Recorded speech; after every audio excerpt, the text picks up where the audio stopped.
पिछले पार्ट में आपने देखा कि जिनवू और उसके साथी दूसरे डंजन में एंटर करते हैं और देखते हैं वहाँ कोई भी मॉन्स्टर नहीं होता। वहाँ एक मूर्ति पर उन्हें मंदिर के नियम लिखे मिलते हैं। तभी जिनवू को कुछ अजीब सा महसूस होता है और डंजन का दरवाज़ा बंद हो जाता है। डंजन का दरवाज़ा बंद होते देख उनका एक साथी दरवाजे की तरफ बढ़ता है, लेकिन तभी उनमें से एक मूर्ति उसके दो टुकड़े कर देती है, जिसको देख सब चौंक जाते हैं और वहाँ वो बड़ी मूर्ति जिनवू को ही देख रही होती है। अब आगे वो मूर्तियाँ हिलती भी हैं क्या? अब हमें उनसे फाइट करना पड़ेगा। अरे यार अब तो हम गए। और तभी जिनवू अपने दिमाग में सोचता है, अभी जो हंटर मरा उसकी रैंक क्या थी? आई थिंक डी रैंक था। वो डी रैंक हंटर होने के बावजूद भी वो मेरे से तो ज्यादा स्ट्रांग होगा ही, बट एक हिट में ऐसा ऐसा कैसे हो सकता है? मैंने कभी सपने में भी नहीं सोचा था कि डी रैंक के डंजन में इतने भयानक मॉन्स्टर्स होते हैं। और तभी मिस्टर सॉन्ग कहता है, अगर यहाँ लगी सारी मूर्तियां हिल सकती है तो क्या मतलब, क्या वो सबसे बड़ी मूर्ति भी हिल सकती है? और तभी वहाँ की सबसे बड़ी मूर्ति की आंखों में थोड़ी हलचल होती है और वो आंखें सीधा जिनवू को देख रही होती है। इसी बीच जिनवू अपने दिमाग में सोचता है, ये कोई पहली बार नहीं है कि मैं मरते मरते बचा हूँ। ये मेरे साथ पहले भी बहुत बार हो चुका है। मेरी पहली रेड के दौरान मैं अपने साथियों से बिछड़ चुका था और ऊपर से एक ई रैंक मॉन्स्टर ने मुझे घायल भी कर दिया था, जिसकी वजह से मैं कई हफ्तों तक अस्पताल में भर्ती था। और एक बार तो मैं डंजन में फंस गया था, जिसकी वजह से मैं भूख के मारे मरने ही वाला था। और ये सारी रेड्स ई रैंक लेवल की थी, जिनमें मुझे अपनी जान की बाजी लगानी पड़ी थी। सभी हंटर्स मैजिकल कोर्स का यूज करके अपने वेपन्स को अपग्रेड करते थे, जिससे कि वो और ज्यादा बड़े मॉन्स्टर्स को मार सके और ज्यादा पैसा कमा सके। बट मेरे केस में ऐसा नहीं था। मैं हमेशा निहत्ता जाता था और अगर मैं एक घटिया तलवार खरीद भी लेता तो वो उन मॉन्स्टर का कुछ भी नहीं बिगाड़ पाती। बट एक हीलर के मौजूद होने से मेरी जान बच जाती थी और मैं वहां से बाहर निकल आता था। कुछ लोग मेरे पे तरस खाते और कुछ लोग मेरा पीछे से मजाक उड़ाते। मैं हीलर्स और अपने बाकी साथियों के लिए एक बोझ था। और तुम्हें पता है वो मुझे क्या बुलाते थे? वर्ल्ड का वीकेस्ट हंटर। इसका मतलब मैं एक हंटर होने के बावजूद भी उनके लिए यूजलेस था। और इस बार तो मेरा जूता भी खराब हो चुका है। उन दिनों इंजर्ड होने के बावजूद भी मैं उन सभी की बातों को इग्नोर मारता था, जैसे कुछ हुआ ही नहीं। और मैं ऐसी जॉब कर रहा था जिसमें मेरी जान कभी भी जा सकती थी। और मुझे पता था मैं कमजोर हूँ, मगर मेरे साथ ये होना ही था। और तभी वह बड़ी सी मूर्ति जिनवू को देखती है और वहाँ पे मौजूद सभी हंटर्स डर के मारे कांप उठते हैं। और तभी जिनवू कहता है, सभी लोग नीचे झुको। हाँ, ये क्या कह रहा है? और तभी वह सबसे बड़ी मूर्ति अपनी आंखों से लेजर्स फेंकती है।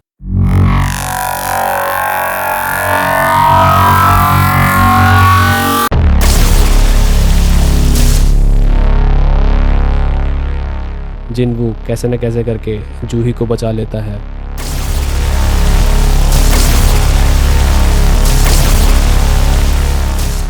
मगर उस मूर्ति के एक प्रहार से आधे से ज्यादा एरिना तबाह हो चुका होता है। अब इन सभी हंटर्स को रियलाइज हो रहा है कि इन्होंने यहाँ आके बहुत बड़ी गलती कर दी। हे उठो उठो मिस्टर सॉन्ग, क्या आप ठीक हो? हाँ हाँ हाँ, मैं ठीक हूँ। और उस मूर्ति का प्रहार इतना जानलेवा होता है कि कुछ हंटर्स की बॉडी पार्ट पूरी तरीके से नष्ट हो चुके होते हैं।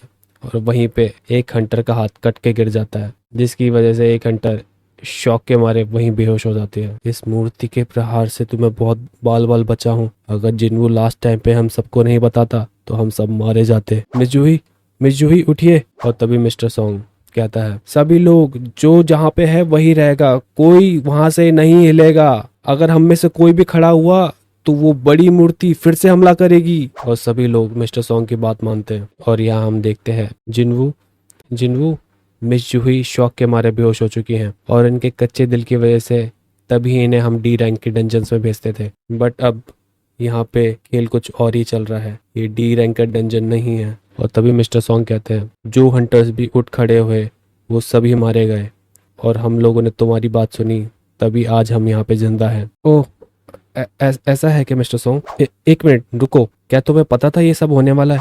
नहीं मिस्टर सॉन्ग, मुझे आभास हुआ कि कुछ होने वाला है। और तभी जिनवू कुछ नोटिस करता है।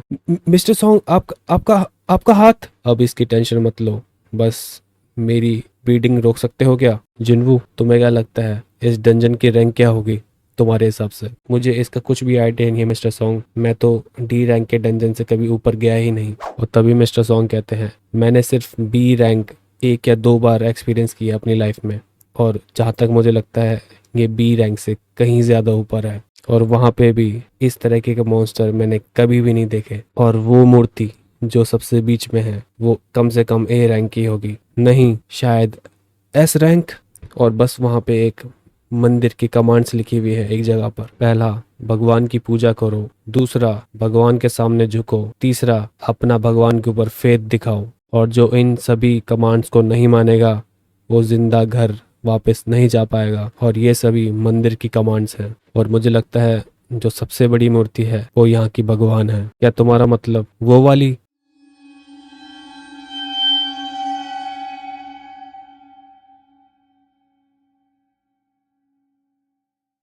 और उन सभी को मारने में बहुत ज़्यादा टाइम लग जाएगा। एक टनल जो हमारी दुनिया को दूसरी दुनिया से कनेक्ट करती है। 10 साल पहले जब एक गेट ओपन हुआ था तब बहुत ही अजीब घटनाएं घटी थी। और उसका एक परफेक्ट एग्जाम्पल आज के हमारे हंटर्स है जिनके पास एक्स्ट्रा ऑर्डिनरी एबिलिटीज है। गेट ओपन होने की वजह से मुझे भी पावर्स मिली बट वो ना के बराबर थी। बस अंतर इतना ही है कि मैं एक नॉर्मल पर्सन से ज़्यादा ताकतवर हूँ। लेकिन किसी दूसरे हंटर से मेरा कंपैरिजन करना बेवकूफ़ी होगा क्योंकि सारे हंटर्स मेरे से ज़्यादा ताकतवर हैं। जो गेट पार करके मॉन्स्टर्स को हरा देते हैं उन्हें आज हम हंटर्स कहते हैं। लेकिन कभी गेट के दूसरी तरफ कुछ ऐसी ताकत भी होती हैं जो हमसे कहीं ज़्यादा ताकतवर होती हैं।